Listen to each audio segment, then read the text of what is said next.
Hello, I'm reading from a copy of Self-Realization Fellowship Lessons that I downloaded from angelfire.com. I'm starting on page 6 of S1P11. The Discontented Man, Part 1. Once there was a devout, rich bachelor by the name of John, who, though he was free and happy in every way except for his indigestion, he tried everything, but his money could not buy a remedy from his chronic ailment. At the age of 70, when John lay dying from an attack of acute indigestion, he inwardly prayed, "Lord God, if I am to be born again, I shall be a happy man in my next life if I am given a strong, healthy body free from indigestion."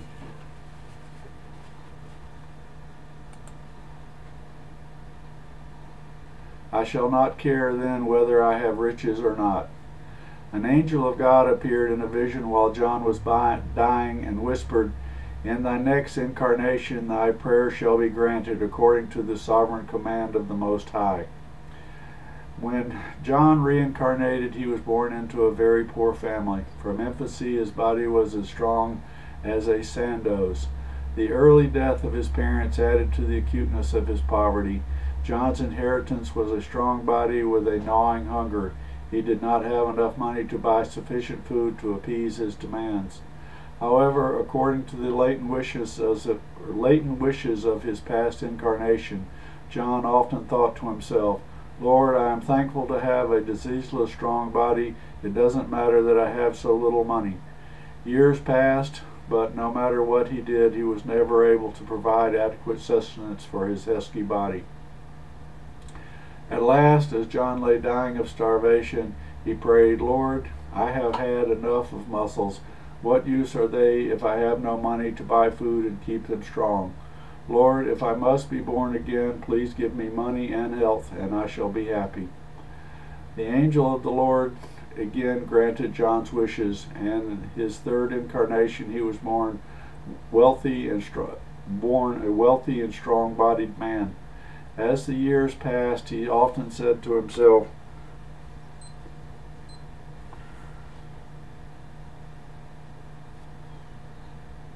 "I have everything, I am happy," but later began to add, "Just the same, I feel that health and money are useless without someone to share them with." And as he lay dying of old age, broken-heartedly, he prayed, "Lord, if I must be born again, do not make my life so miserably lonely, but in addition to health and wealth, give me a wife." The angel of the Lord, as usual, granted the wish of this devout, law-abiding man. In the fourth incarnation, he was born rich, very healthy, and in due time to marry a handsome but nagging, jealous wife. Our friend passed his life virtually her prisoner. As he again lay dying from age and nervous debility caused by the constant nagging of his jealous wife, John prayed, "Lord, in my next life I want, in addition to prosperity and health, only a good wife." The angel of the Lord again granted John's wish. In the fifth incarnation he was born healthy and wealthy, and finally came to wed a good, faithful, meek wife who agreed with him in everything. After 2 years in the aisum of matrimonial happiness, his beloved wife died. John was grief-stricken and passed his life like a monk, constantly worshiping the gloves, shoes, and other possessions of his lost wife. Parentheses to be continued. Affirmation: I will make a bonfire of all my desires for material possessions and burn them in the one ever-increasing flame of desire that seeks only to know Thee. Self-Realization Fellowship. Dear SRF student, Paramahansa Yogananda often stressed the spiritual value of group endeavor and meditation. Such effort is helpful to all devotees and especially important for beginners on the path of meditation. Paramahansa Ji said, "The spiritual power gained from group meditation is like a hedge around the tender plant of your spiritual realization, protecting it from its enemies, laziness, doubt, procrastination, and worldliness. He urged students to attend SRF services as often as possible as a means of hastening and bolstering their spiritual progress. You will find listed in the directory of Self-Realization magazine complete information for Self-Realization Fellowship temples in California and Arizona. Also shown are cities throughout the world in which SRF centers and SRF meditation groups meet regularly for group activities. If one of these temples or groups is near your home, you are cordially invited to attend its meetings. For full information, parentheses not shown in the magazine directory for groups, parentheses, please write direct to the SRF Mother Center.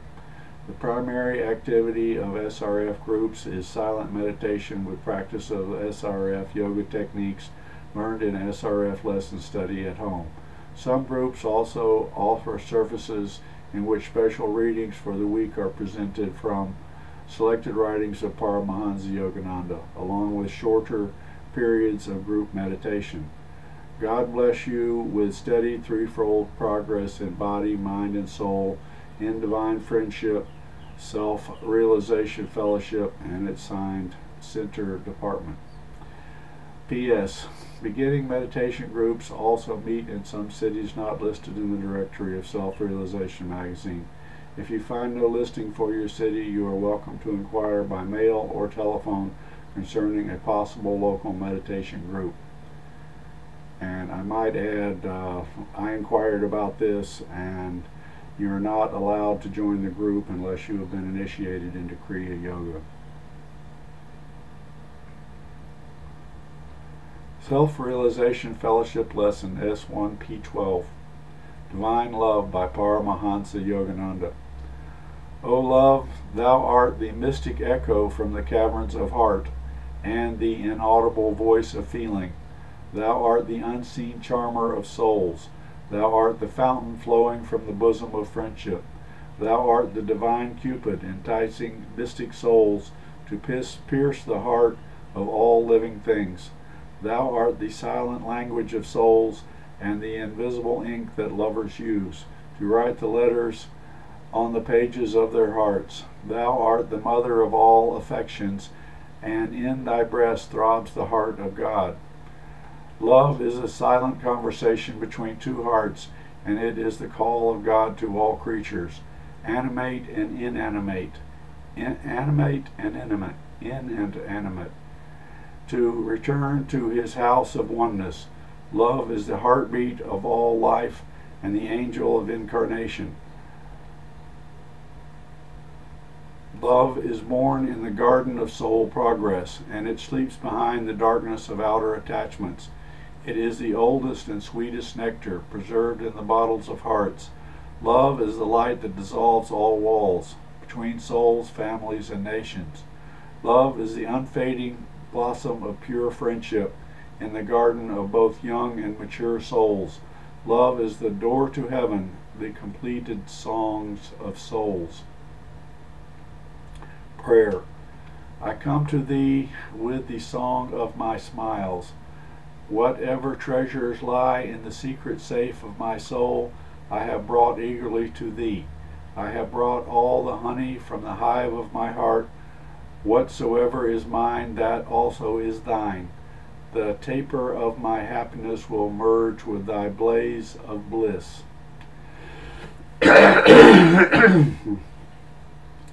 Control of your emotions is the key to health and happiness. The teaching presented in SRF Lessons is a comprehensive system, a method to bring the individual into complete and balanced harmony with the great plan of the universe. There are many forces at work seeking to destroy this balance, to produce disease, fear, poverty, failure, and unhappiness. These forces attack the individual to upset his physical, mental, and spiritual balance. The great secret of mastering these forces was known for ages by the great Hindu saints, and it enabled them to live far beyond the usual term of life in perfect youthfulness of body and mind, and in perfect spiritual harmony. There are only two ways to travel in life. One leads to happiness and the other to sorrow. There is no mystery about life. It is very simple in spite of its apparent complexities. You should look at life unmasked in the mirror of your experiences. View time and space as they come to you in the form of problems, experiences, and relationships. Look at the perpetual current of emotions and thoughts that arise within you. Go into the heart of your aspirations, dreams, hopes, and despairs. Dive deep into the mute cravings of your inner self. Life is manifesting itself through all these channels and demanding that you seek understanding with your highest intelligence, wisdom, love, and vision. Sorrow has no being of its own. It has no objective existence, but arises rather in the subjective nature of the sufferer. Constantly you affirm sorrow, therefore it exists. Deny in your mind that, and it will exist no longer. This assertion of self is what I call the hero in man. It is his divine or essential nature. In order to acquire freedom from sorrow, man must assert his heroic self in all his daily activities. Sorrow is not necessary for the progressive march of life, although the birth of joy seemingly comes out of pain. In our relative existence, it is evident that the conditions and circumstances surrounding life are conducive either to sorrow or to happiness, as if in their very nature they are either desirable or undesirable. The root of sorrow lies in the dearth of heroism and courage in the character of the average man. When the heroic element is lacking in the mental makeup of a person, his mind becomes susceptible to the threat of all passing sorrows. Mental conquest brings happiness into life, but sorrow arises out of mental defeat. As long as the conqueror in man is awake, no sorrow can cast its shadow over the threshold of his heart. Rise above circumstances. Tears and sighs on the battlefield of life are the liquid cowardice of weak minds. Those who give up the fight become prisoners within the walls of their own ignorance. Life is worth nothing if it is not a continuous overcoming of problems. Each problem that awaits for a solution at your hand is a religious duty imposed upon you by life itself. Any escape from problems, physical or mental, is an escape from life, as there can be no life that is not full of problems. Essentially, conditions are neither good nor bad. They are always neutral, seeming to be either depressing or encouraging because of the sad or bright attitude of the mind of the individual concerned with them. When a person mentally sinks below the level of circumstances, he surrenders himself to the influence of bad times, ill luck, or sorrow. If he rises above circumstances by the heroic courage that is in him, all conditions of life, however dark and threatening, will be like a blanket of mist that will disappear from the warm glance of the sun.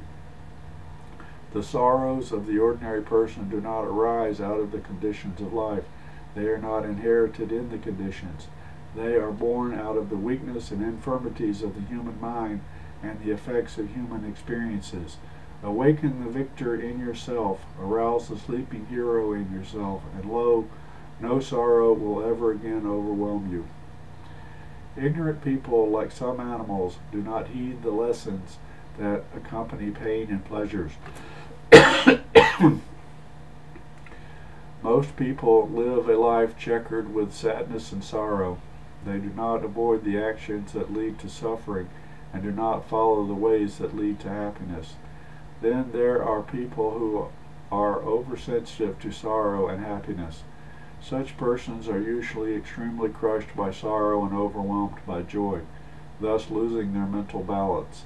There are very few people who, even after burning their fingers in the fire of ignorance, learn to avoid misery-making acts. People wish to be happy, yet most of them never make the effort to adopt the course of action that leads to happiness. Lacking imagination, they keep rolling down the hill of life, only mentally wishing to climb the peak of happiness. until something terrible happens to arouse them from their nightmare of folly. Usually it is only then, if their enthusiasm for happiness survives the crash to the bottom of unhappiness, that they wake up. Do not poison peace by anger. Anger defeats the very purpose for which it is aroused. Anger is not an antidote for anger. A strong wrath may cause another to suppress his weaker wrath, but it will never kill that weaker wrath. When you are angry, say nothing, knowing it is a disease like the coming of a cold. Break it up by mental warm baths consisting of thinking of those whom you can never be angry, no matter how they behave. If your emotion is too violent, take a cold shower or put a piece of ice on the medulla oblongata and the temples just above the ears, and on the forehead, especially between the eyebrows and on top of the head. Anger gives birth to jealousy, hatred, spite, revengefulness, destructive instinct, wild ideas, brain paralysis, and temporary insanity, any of which may lead to horrible crimes. It is a poison to peace and calmness. It is poison to understanding. Anger is a manner of misunderstanding. To conquer others by anger is the method of fools, for anger only arouses more wrath in the enemy and thus makes him a stronger and more powerful opponent. A righteous demonstration of anger to avert evil without causing harm is sometimes productive of good. Blind, uncontrolled anger is revengeful, spiteful, and it only increases the evil that you wish to destroy. Be indifferent to those who seem to enjoy making you angry. When anger comes, set your machinery of calmness in motion to manufacture the antidotes of peace, love, and forgiveness which banish anger. Think of love and reflect that even as you do not want others to be angry with you, neither do you wish others to feel your ugly anger. When you become Christ-like and look upon all humanity as little brothers hurting one another, parentheses, for they know not what they do, parentheses, you cannot feel angry with anyone. Ignorance is the mother of all anger. Develop metaphysical reason and destroy anger. Look upon the anger-arousing agent as a child of God. Think of him as a little 5-year-old baby brother who perhaps has unwittingly stabbed you. You should not feel a desire to stab this little brother in return. Mentally destroy your anger by saying, I will not poison my peace with anger. I will not disturb my habitual joy-giving calmness with wrath. Overcoming fear. Secret fear creates tension and anxiety and brings ultimate collapse. You must have faith in our ability and hope in the triumph of a righteous cause. If we do not possess these qualities, we must create them in our own minds through concentration. This can be accomplished by determined and long continued practice. Fortunately, we can start practicing any time in any place, concentrating upon developing these good qualities in which we are defective. If we are lacking in willpower, let us concentrate upon that, and through conscious effort we shall be able to create strong will power in ourselves. If we want to relieve ourselves of fear, we should meditate upon courage, and in due time we shall be freed from the bondage of fear.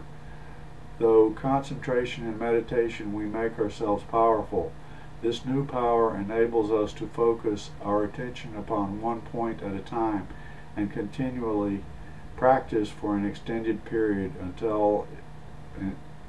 continual practice for an extended period will enable us to concentrate our energy upon a single problem or a single responsibility without any effort.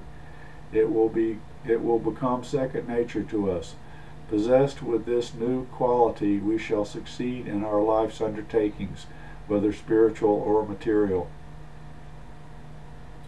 As soon as the soldiers of wrong thoughts rally to attack your inner peace. It is time to wake up soul soldiers of light, honesty, self-control, and desire for good things, and to wage furious battle. It rests with you whether you want greed, sin, slavery, anger, hatred, revengefulness, worries, or other inharmonies to rule your life, or whether you will let the divine soldiers of self-control, calmness, love, forgiveness, peace, and harmony govern your mental kingdom. Drive away those rebel sense habits that have brought misery to the empire of your peace. Be king over yourself, letting the soldiers of goodness and good habits rule the kingdom of your mind. Then happiness will reign within you forever. You must possess courage, faith, and hope. Courage is needed to fight against dreaded fear. We have said before that fear destroys life. There are many people who will not even attempt to work because they are desperately afraid of not succeeding. They feel that they are not competent enough to do the work, and thus meet failure even before starting. The Bhagavad Gita describes how Arjuna, at first overwhelmed with fear of losing courage on the battlefield, braces up and performs his sacred duty.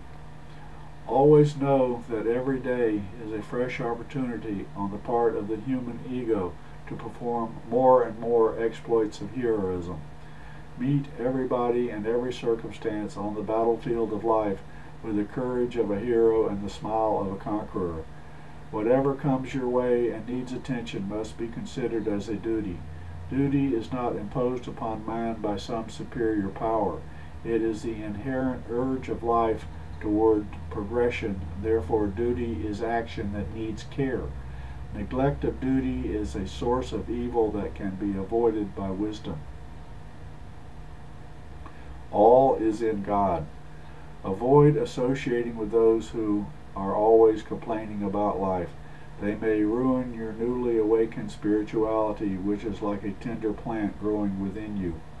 Avoid such people and try to be always happy, no matter how you are situated. God will never reveal himself to you unless you are contented and happy. You must saturate everything with the thought of God. Realize that all that exists is centered in God. Be silent and calm every night for at least a half an hour, preferably much longer, before you retire, and again in the morning before starting the day's activity. This will produce an undaunted, unbreakable inner habit of happiness that will make you able to meet all the trying situations of the everyday battle of life. With that unchangeable happiness within, go about seeking to fulfill the demands of your daily needs. Seek happiness more and more in your mind and less in the desire to acquire things. Be so happy in your mind that nothing that comes can possibly make you unhappy. Then you can get along without things that you have been accustomed to. Be happy because you know that you have acquired the power not to be negative, and because you know too that you can acquire at will whatever you need, and that you will never again become so material minded that you will forget your inner happiness, even though you should become a millionaire. Thoughts to live by. Unselfishness draws everybody, including one's own self, into the circle of brotherhood. It brings many harvests, return service from others, self-expression, divine sympathy, lasting happiness, and self-realization. Feeling the sorrows of others in order to help them from further suffering. Seeking happiness in the joy of others and constantly trying to satisfy the needs of bigger and bigger groups of people is what you might call being sacredly selfish. The man of sacred selfishness counts all his earthly losses as deliberately brought about by himself for the good of others and for his own great and ultimate gain. He lives to love his brethren, for he knows that they are all the children of the one God. His entire selfishness is sacred for whatever he thinks, not of the small body and mind of ordinary understanding, but of the needs of all bodies and minds within the range of his acquaintance or influence. His self then becomes one with the self of all. He becomes the mind and feelings of all creatures. So when he does anything for himself, he can only do that which is good for all. He who considers himself as one whose body and limbs consist of all humanity and all creatures, he is the one who certainly finds the universal, all-pervading spirit in himself. The Discontented Man, Part 2.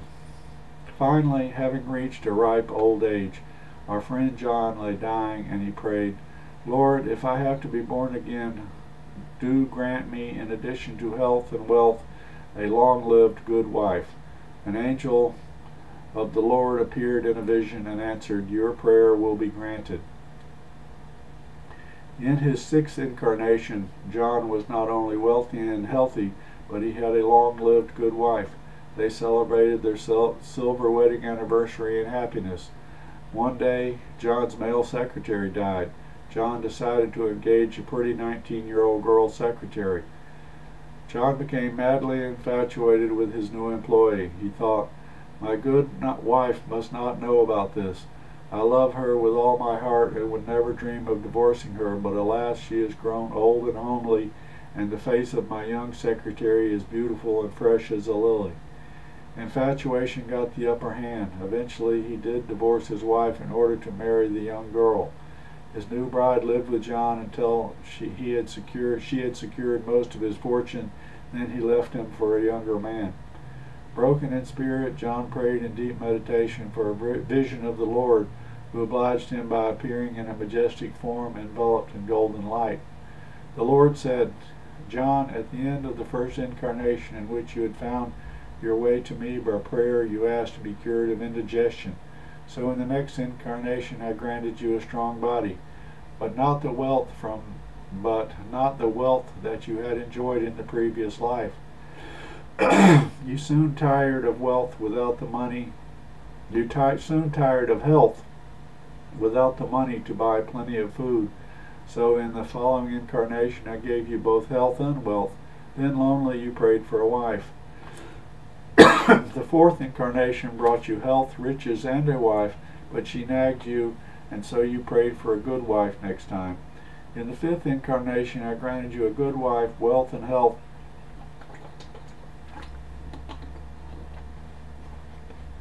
but after 2 years of marriage your good wife died.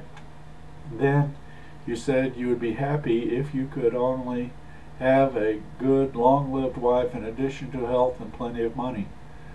But what a nest of troubles you made for yourself, trying by these different ways to make yourself happy in this delusion-ridden earth of mine. Now tell me, what do you want next?" John reverently answered, "Lord, I want nothing but constant awareness of Thee. It doesn't matter whether I am rich or poor, healthy or unhealthy, married or single, on earth or in heaven. As long as Thou dost teach me Thy way to be happy everywhere, Thou dost place me in many circumstances of life. Thou dost happy everywhere Thou dost place me in any circumstances of life. Henceforth I will use my own free will to do Thy will alone." God replied, "My son, your answer pleases me. This earth is but a movie house in which I sent all my immortal children to be entertained and to entertain, to play in ever-changing dramas of life with a blissful attitude of divine detachment.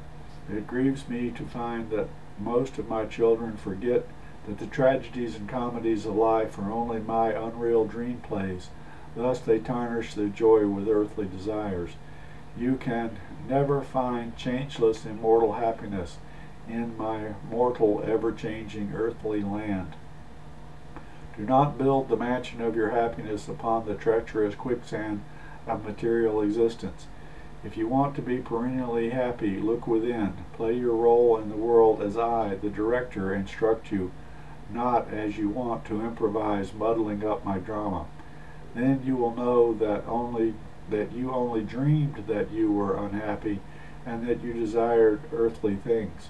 Knowing now that you are my ever happy, ever perfect, ever satisfied child, wanting naught for his imperfect, dissatisfying, delusive earth, but shall fulfill joyfully my plan for you here. Affirmation: I am the resistless fires of smiles. I shall fan myself with the breeze of joy, of God joy, and shall blaze my way through the darkness of all minds. My smiles will bear his smiles, and whoever meets me will catch my divine joy. I shall strew fragrant, purifying torches of smiles in all hearts. Okay, I guess we're going to end there. That is the end of S1 P13. Thanks for listening. Bye.